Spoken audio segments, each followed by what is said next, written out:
The second day of this year's NORML Conference opened with an insightful panel that took a closer look at the medical benefits of cannabinoids other than THC.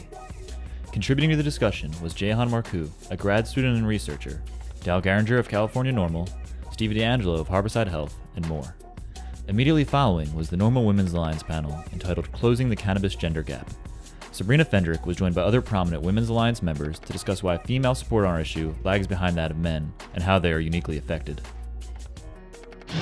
2006 Pew Research poll found that 50% of all women find marijuana behavior to be morally wrong, which is a huge statistic. But whether you agree with someone's use or not, you should be compassionate and allow them that freedom because it is their right. My number one priority, my joy, the light, being a parent of my 6-year-old son. I can't guarantee for him that none of us are going to go to prison. And as mothers and parents who work in this industry, we have an obligation to do a couple things. My number one priority is to provide a safe environment for my son, to protect my child. And we can't do that if we're in prison. And you know what? My child is my first responsibility.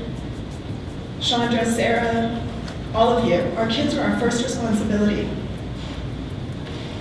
But you know what? The world is never going to be the way we want it to be if we don't stand up and talk in numbers about our relationship with cannabis.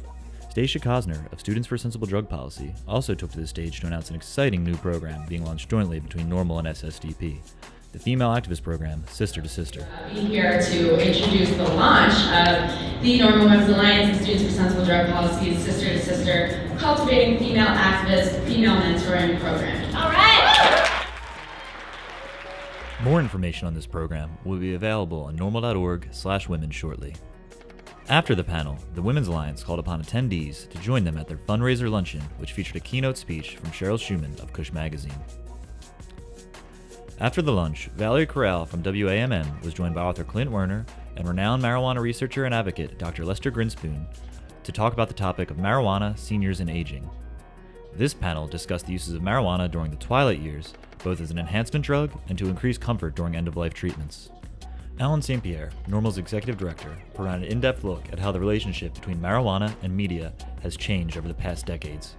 In many of the alternative newspapers in the United States, it's pretty hard to look at all the advertising and think that it's much directed towards sick and dying sense that people here in Colorado, for example, the bounding pictures of snowboarders, girls in bikinis, in LA, the buxom nurses, just don't really speak to medical access.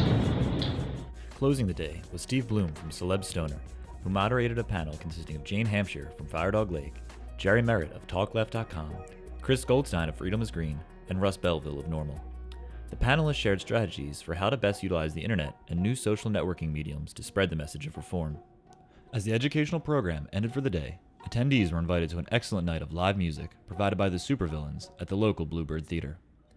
Stay tuned for more incoming updates on the final day of the conference, in addition to a more in-depth look at the individual panels. This has been NORML TV. Thanks for watching.